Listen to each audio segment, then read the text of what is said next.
नमस्कार दोस्तों, आप सबका स्वागत है हमारे चैनल पर। दोस्तों, जो स्त्री पर पुरुषों से आसक्त होती है वह स्त्री अपने पति के सामने यह नाटक ज़रूर करती है। आज का हमारा यह प्रसंग बड़ा ही ज्ञानवर्धक है।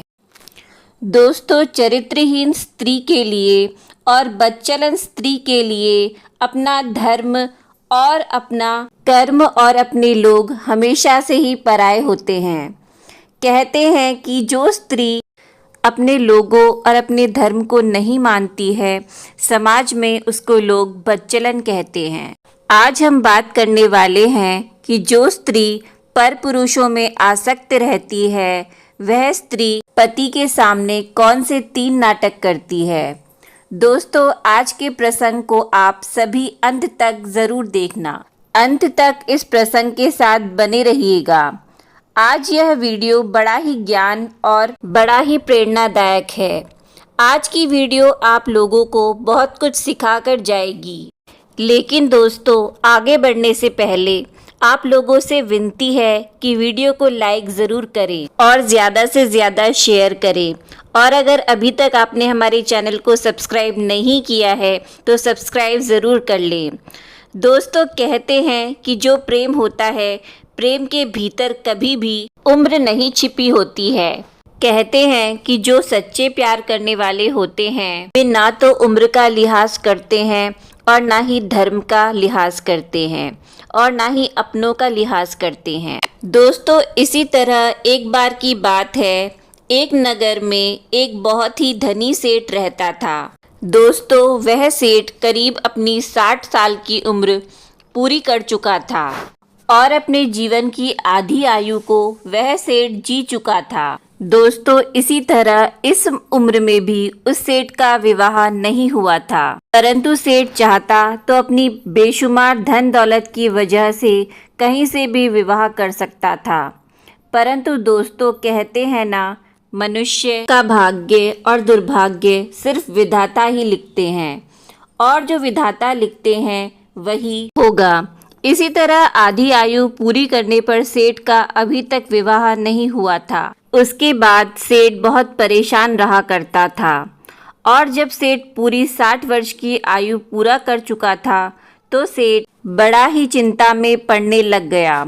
सेठ सोचने लगा कि मेरे पास खूब धन और दौलत है, मेरे पास कोई धन और दौलत की कमी नहीं है, बहुत सारा मैंने पैसा कमाया है और मैं अपने जीवन में केवल धन ही कमाया है। परंतु अब मेरी आधी आयु हो चुकी है। अब मेरे मर जाने के बाद में मेरे इस धन दौलत को कौन संभालेगा? आखिर इसका असली हकदार कौन बनेगा?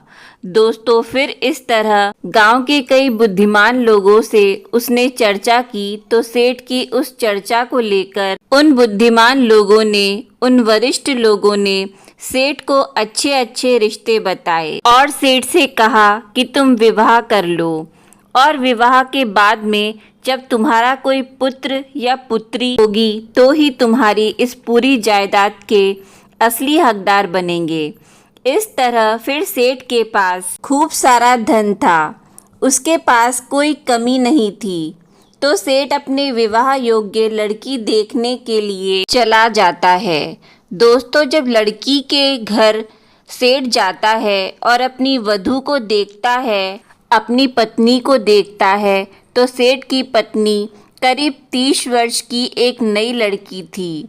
दरअसल उसके बाद में सेठ उस लड़की को देखकर, उस स्त्री को देखकर बहुत प्रसन्न हो जाता है और विवाह करने के लिए तैयार हो जाता है।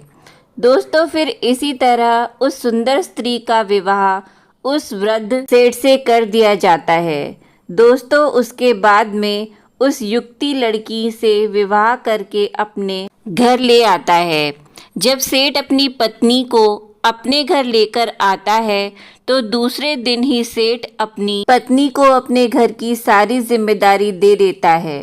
दोस्तों, फिर इस तरह जब रात्रि का समय होता था, वो सेठ जब अपनी पत्नी के पास समागम करने जाता था तो उसकी पत्नी उसे आसपास भी नहीं रहने देती थी, क्योंकि वह वृद्ध था और दुरुस्त। दोस्तों, कहा जाए तो उस सेठ की उम्र उस युवती के पिता के समान थी और देखा जाए तो यह एक पाप के समान ही है। दोस्तों, उसके बाद भी जब सेठ की वृद्ध आयु को देखती तो वह स्त्री पूरी तरह लड़खड़ा जाती थी।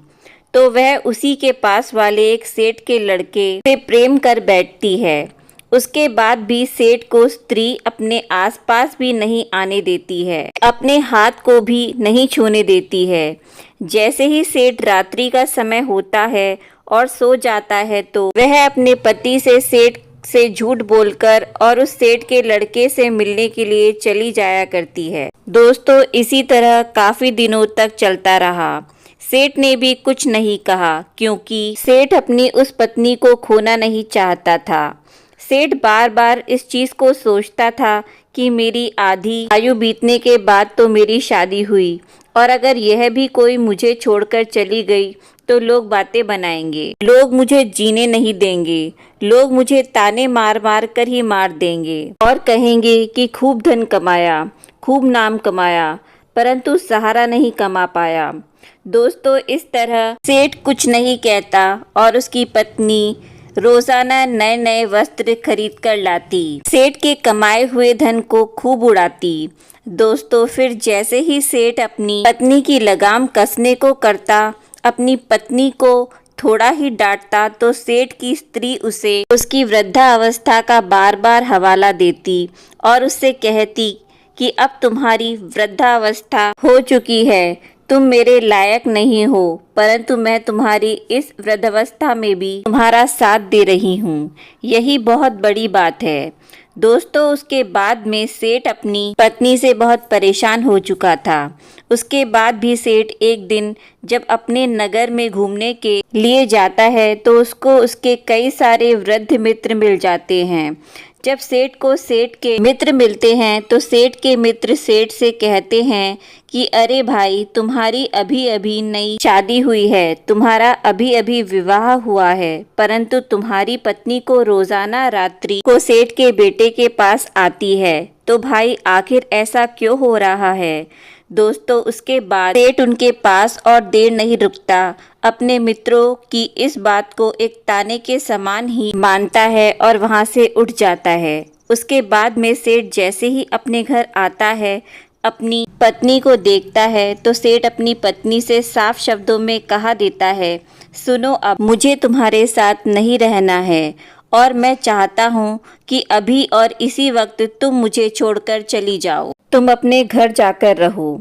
मैं जैसे पहले रह रहा था वैसे ही रह लूँगा। मैं केवल तुम्हें अपनी संतान को इस दुनिया में लाने के लिए लाया था, अपने इस वंश को वंश चलाने के लिए लाया था, परंतु तुम मेरी इस विवाह करने की सबसे बड़ी गलती का फायदा उठा रही हो। दोस्तों, उसके बाद में वह सेठ अपनी उस पत्नी को वहां से भेज देता है और अपनी सारी जमीन जायदाद, अपने सारे धन को गरीबों में बांट देता है और फिर सादा जीवन जीने लगता है और भगवान की भक्ति में लग जाता है। तो दोस्तों, अब बात करते हैं कि जब स्त्री गैर मर्दों से समागम बनाती है तो गैर मर्दों से आसक्त होती है, तो वह अपने पति के सामने, अपने परिवार के सामने कौन से 3 नाटक करती है। दोस्तों, सबसे पहले जो स्त्री पर पुरुष में आसक्त होती है वह अपनों पर अपने प्रेमी को अपने घर वालों के सामने, अपने पति के सामने अपना कोई मित्र,